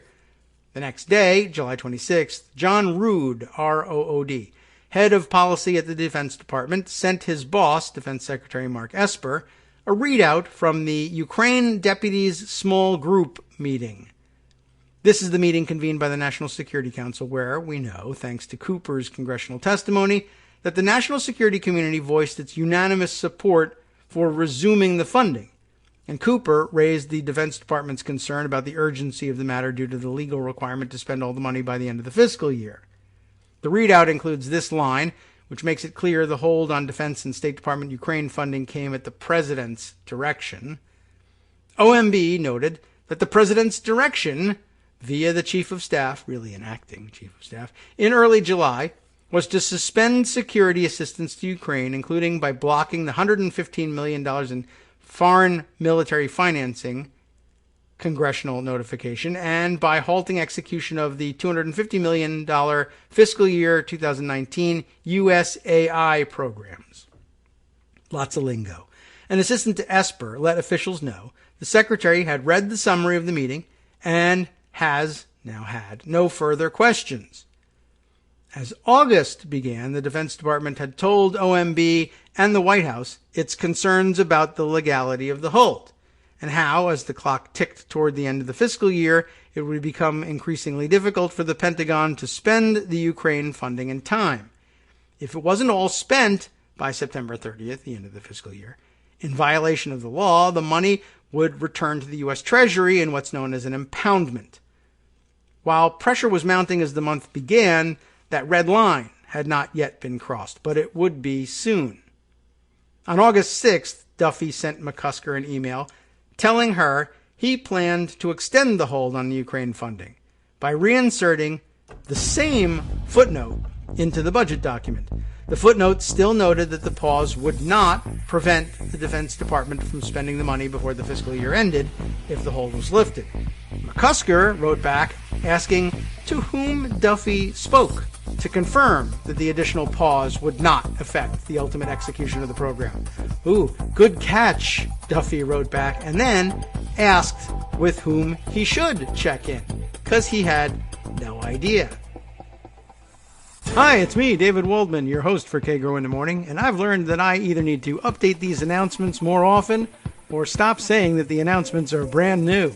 What's not new is that this message, too, is a call for your support in keeping the Kagro in the Morning show on the air. My thanks go out to all of you who do support the show through your donations.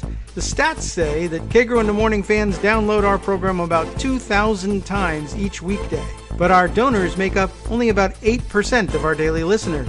Patreon.com, Patreon.com, makes it simple to make easy, secure, recurring monthly contributions to support our show. Patreon.com/KagroX gets you straight to our donation page. If we're helping keep you sane during the Trump era, consider what that's worth. $1 a day? 50 cents? One thin dime? We do about 20 shows a month, so pick a number, do the math, and head to Patreon.com/KagroX to let us know. Thanks again, everyone, for all your support.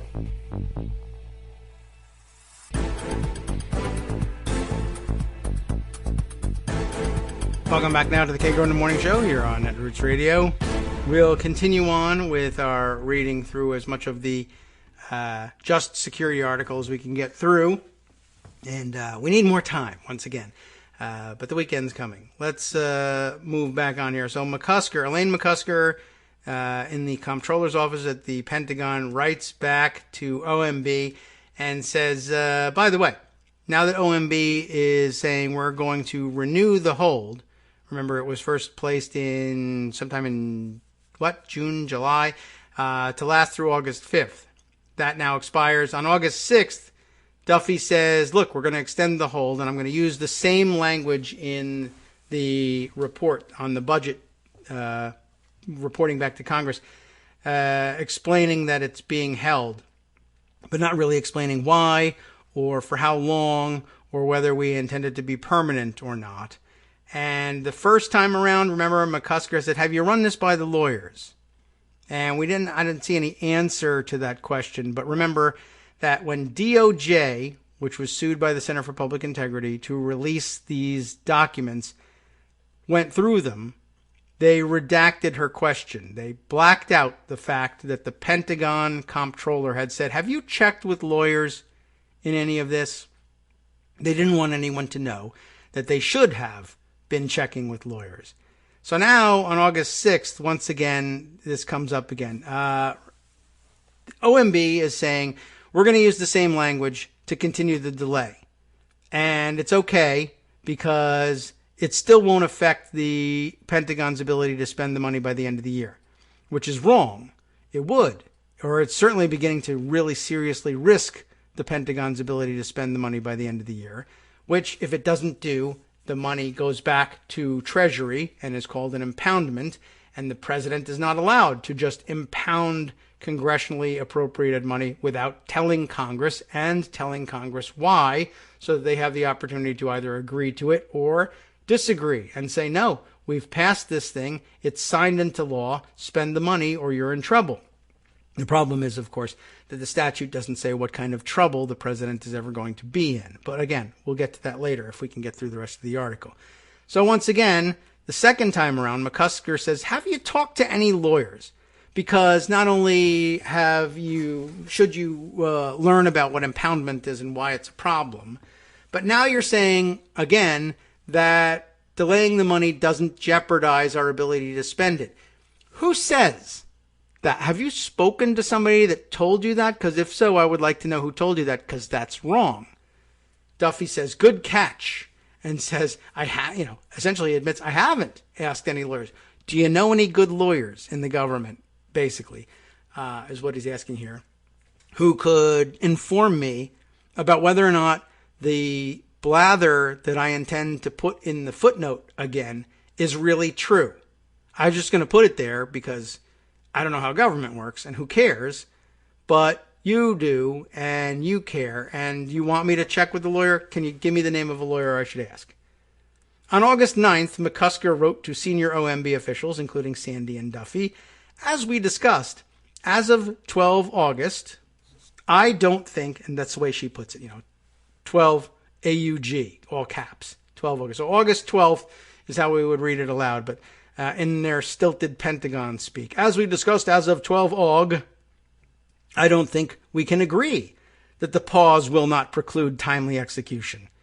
We hope it won't, and we'll do all we can to execute once the policy decision is made, but can no longer make that declarative statement and actually believe it. I mean, they can make the declarative statement because people are making those declarative statements all over the place. They're just wrong, and some know it and some don't. The Pentagon's warning, though, was that we're running out of time. The Justice Department chose to black this out when it released the email last month. Here's what we got from Elaine McCusker to Michael Duffy and Mark Sandy and a few other blacked out recipients. It says, Mike and Mark, attached info on the USAI execution. Number 5 has the general info on the steps. Redaction, EM. But it is, again, as we discussed earlier, I remind you, the footnote that you're inserting here to continue to block the funding is baloney. And have you spoken to anybody who knows what they're talking about to learn about that? Or, in other words, are you initiating the lie here, or are you ignorant of what you're doing? Duffy followed up with a number of questions, mostly about whether the money could be shifted to other programs if the decision was made not to spend it on Ukraine. McCusker told him that reprogramming was possible, but that it was very unlikely to get approved on Capitol Hill because Congress had not only approved the Pentagon's request for $200 million for Ukraine military assistance, but had added $50 million, indicating that bipartisan support for the program was overwhelming. On August 12th, understanding that the hold on Ukraine funding was going to be extended again, McCusker sent Duffy proposed language to be included in the next footnote to reflect the growing risk to the program. In other words, she says, if you're going to do this and you don't know any lawyers to talk to, let me suggest this. I'll try and save you legally. I mean, I disagree with what we're doing.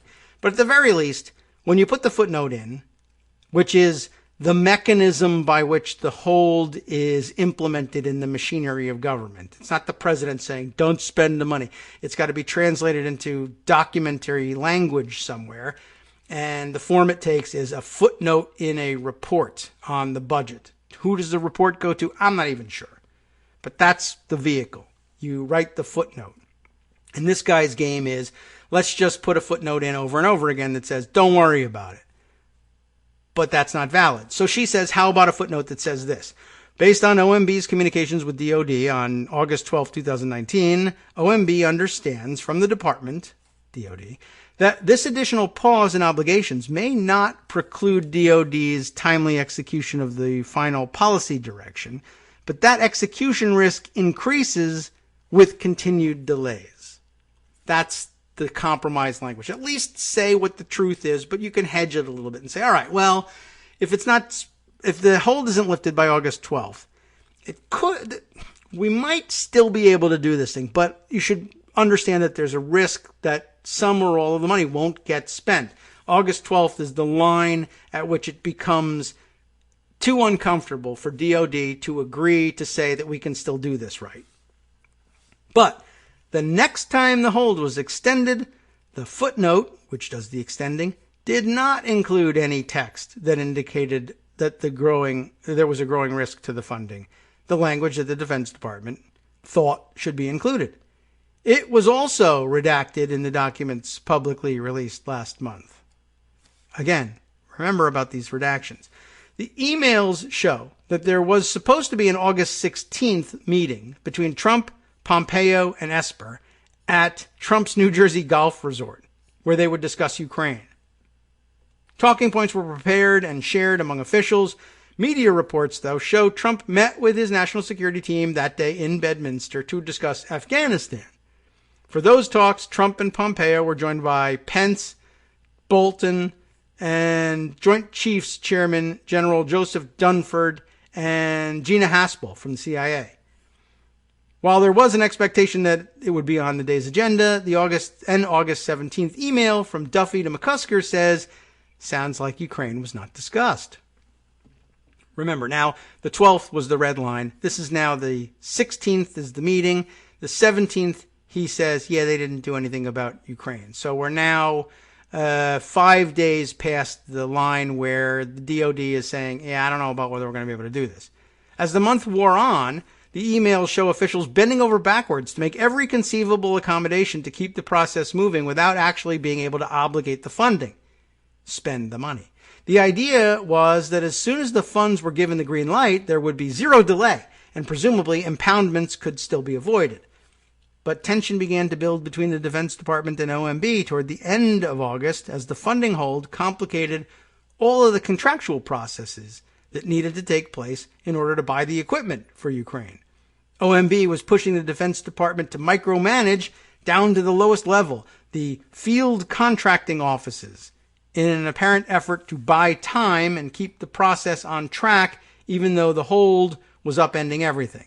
The Pentagon was growing frustrated. You see what's happening here is the OMB is saying, well, can't you DOD people talk to the people at the regional office where next door to the contractor that builds the Humvees and tell them, get it all ready to roll because we're going to get approval at the very last second, but don't worry about it, you're going to get the money.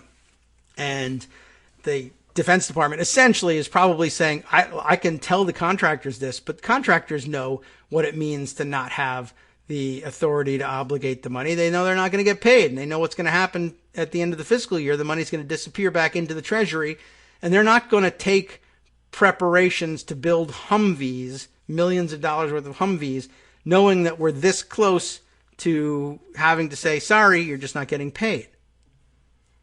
On August 20th, OMB issued another footnote extending the hold through August 26th. It also did not include any language flagging the growing risk. So this is like the second or third time now that the Pentagon has said, you gotta say, we know that this risk is impossible to manage. And you're not even mentioning it. And they still do it. In an August 21st email to her DOD colleagues, McCusker notes that the members of the House Appropriations Committee have traveled to Ukraine and sent the Pentagon a request for information regarding the funding. Yes, the Appropriations Committee members and staffers do go to the places where they dispatch money that are very important to say, how's it going with the money? Thank us personally, why don't you? Whatever it is. I want to follow up and see how things are going. And they're like, we didn't get any money. So without the whistleblower report, Congress already knows at this point, hey, we sent $400 million here, and the Ukrainians say they haven't gotten any of it. This is August 21st, before the whistleblower.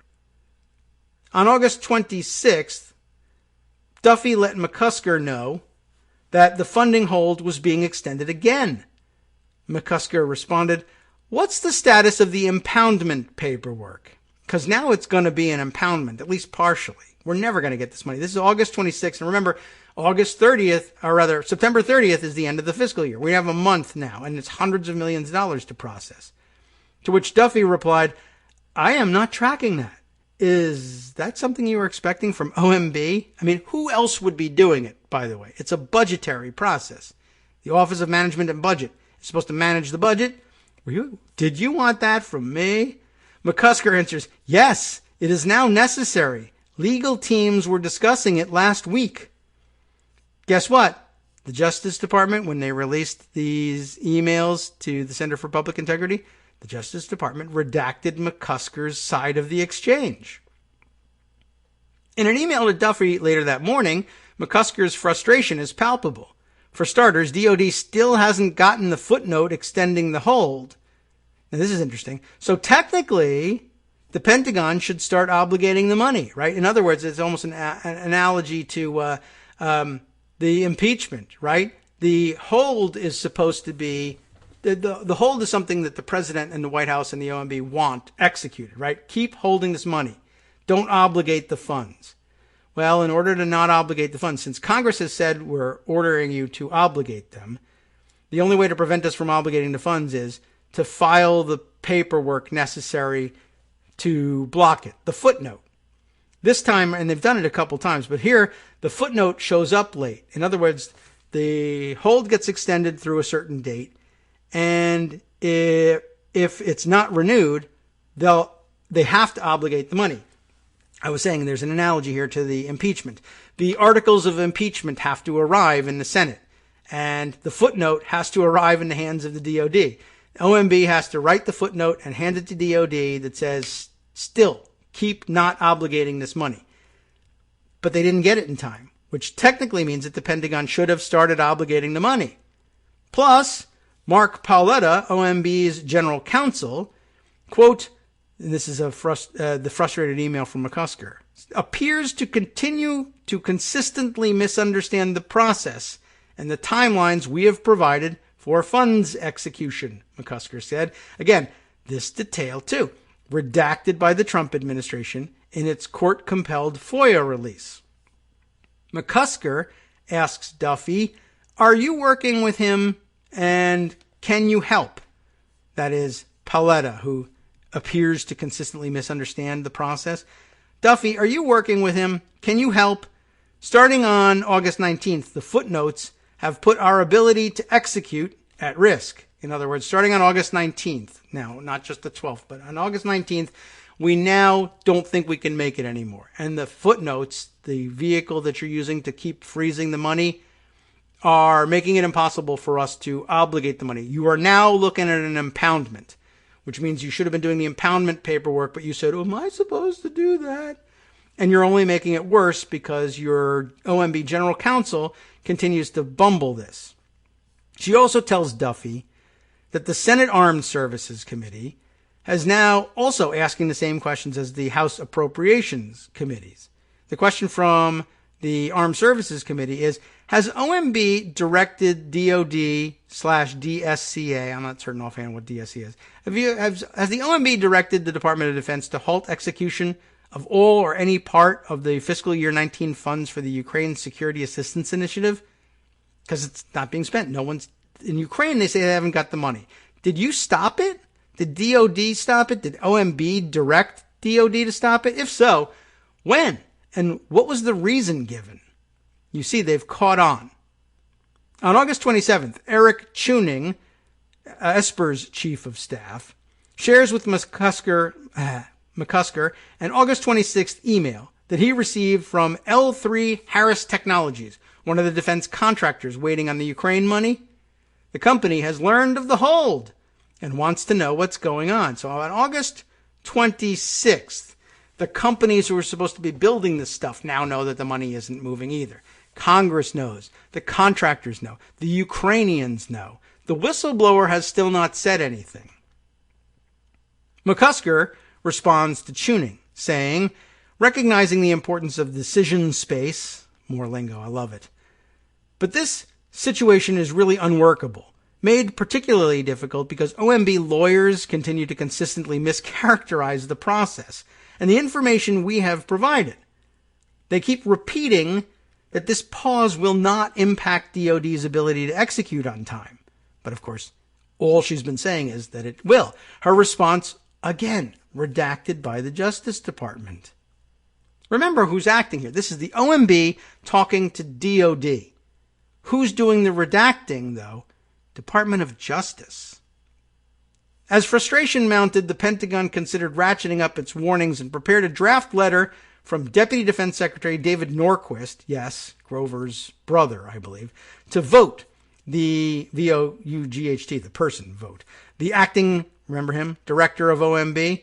McCusker shared the letter with Duffy on August 27th just to let him know it was in the works. The entirety of the one-page letter was redacted in the emails released to the Center for Public Integrity. Here are the key sections. As you know, in a series of footnotes to its apportionment documents, the Office of Management and Budget has directed the Department of Defense to pause its obligation of USAI funding temporarily pending completion of an, quote, interagency process to determine the best use of such funds. The best use was determined by Congress. Thank you very much. The footnotes make the affected funding legally unavailable for obligation during the period of the directed pause.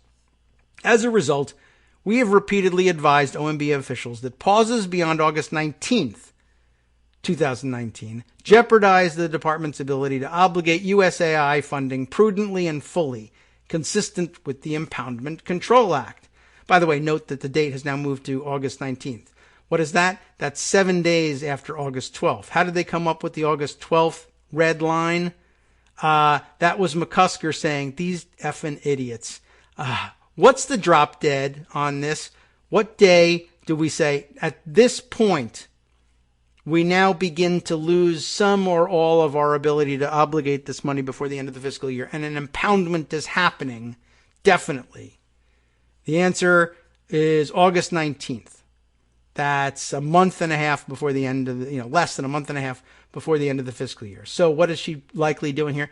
Tell you what I'm going to do.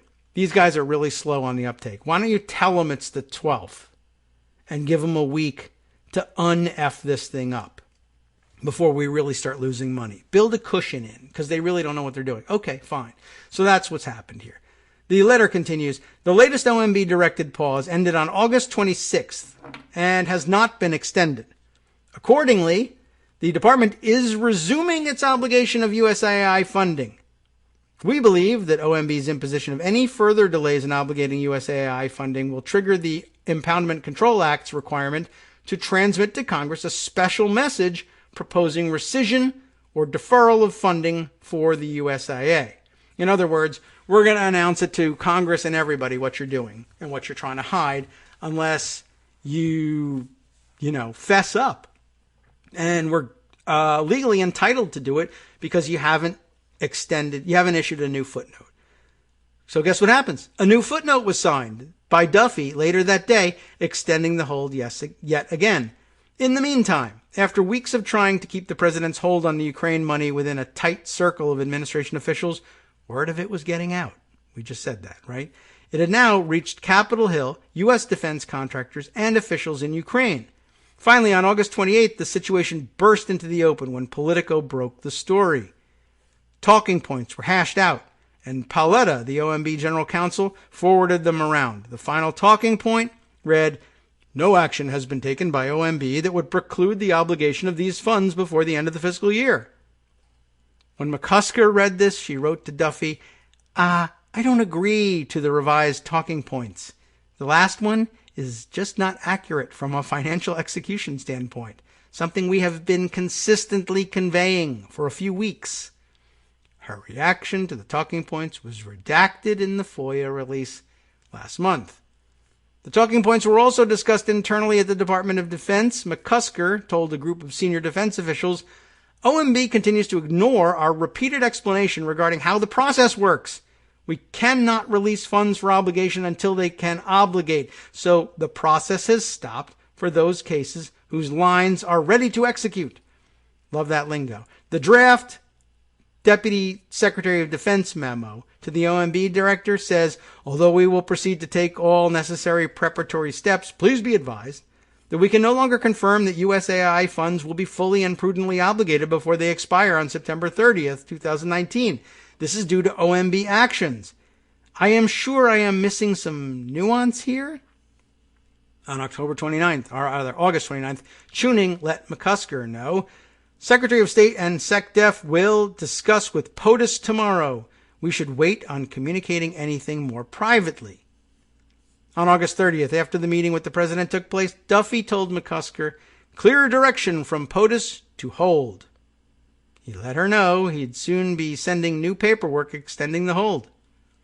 Meanwhile, Tuning told senior defense officials that Esper had told him that no decision came out of his meeting with Trump.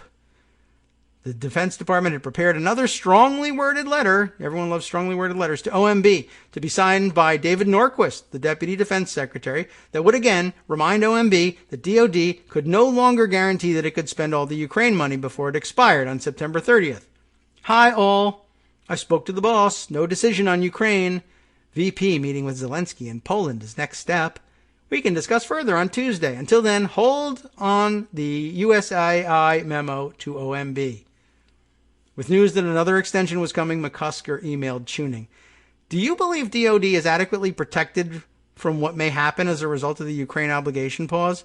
I realize we need to continue to give the White House as much decision space as possible, but am concerned we have not officially documented the fact that we cannot promise full execution at this point in the fiscal year.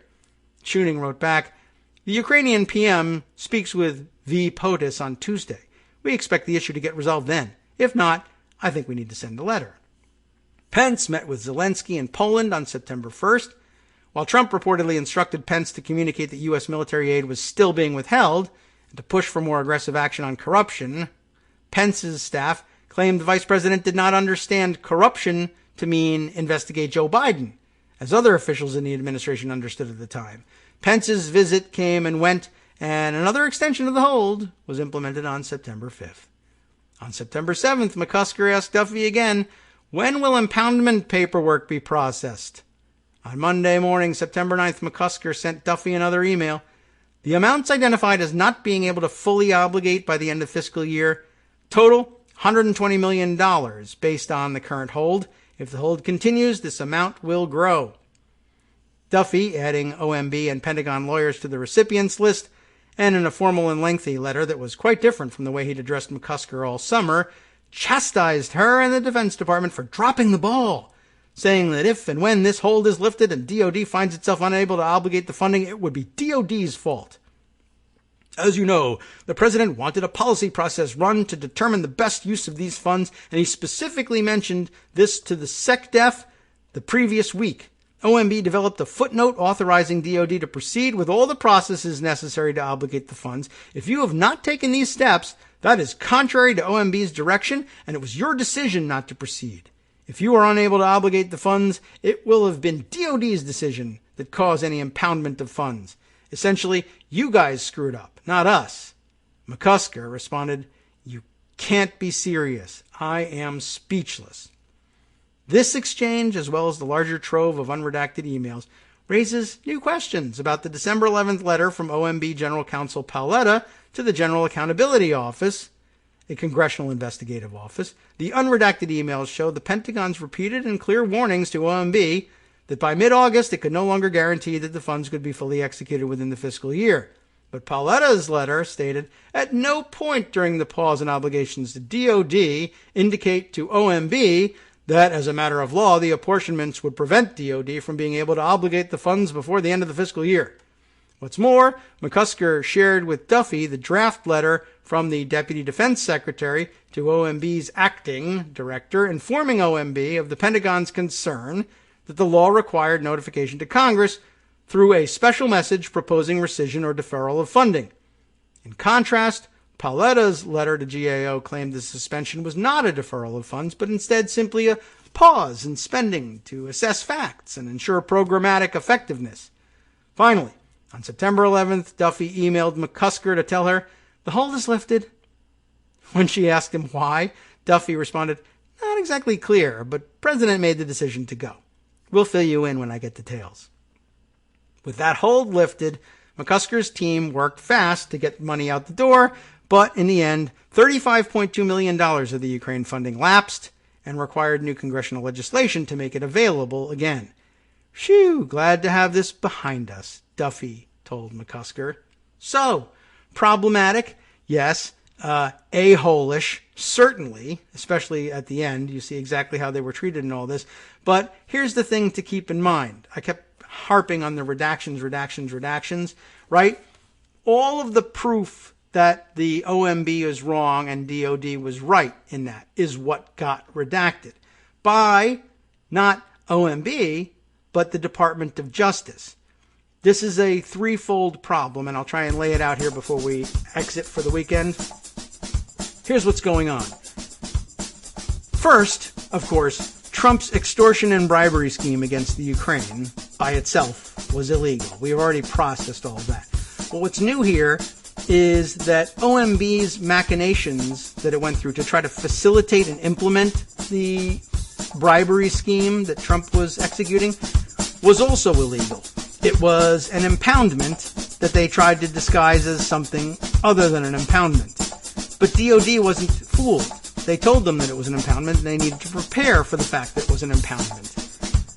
Department of Justice now steps in. Bill Barr's department steps in and redacts all the evidence that OMB is in fact at fault here in the illegal impoundment that Trump needed in order to execute his bribery and extortion scheme. The added layer of trouble here is that the DOJ's redactions of all of the things that OMB did to implement Trump's stupid extortion plan were also illegal. You can't just redact stuff because it's politically embarrassing. That's not permitted. But of course, the law doesn't say what to do with such people.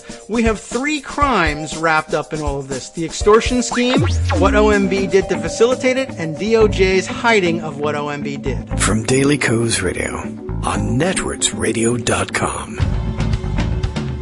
You have been listening to the Kagro in the Morning Show with David Waldman. We're going to need a bigger federal prison, folks, except no one will ever be held to account to all this because the president is counting on Republicans in the Senate being in the tank on impeachment. That's the only instrument we have to hold him responsible for any of this. And now he can just pardon anybody who lied their way through it. Stay tuned for more of the same from Justice Putnam next.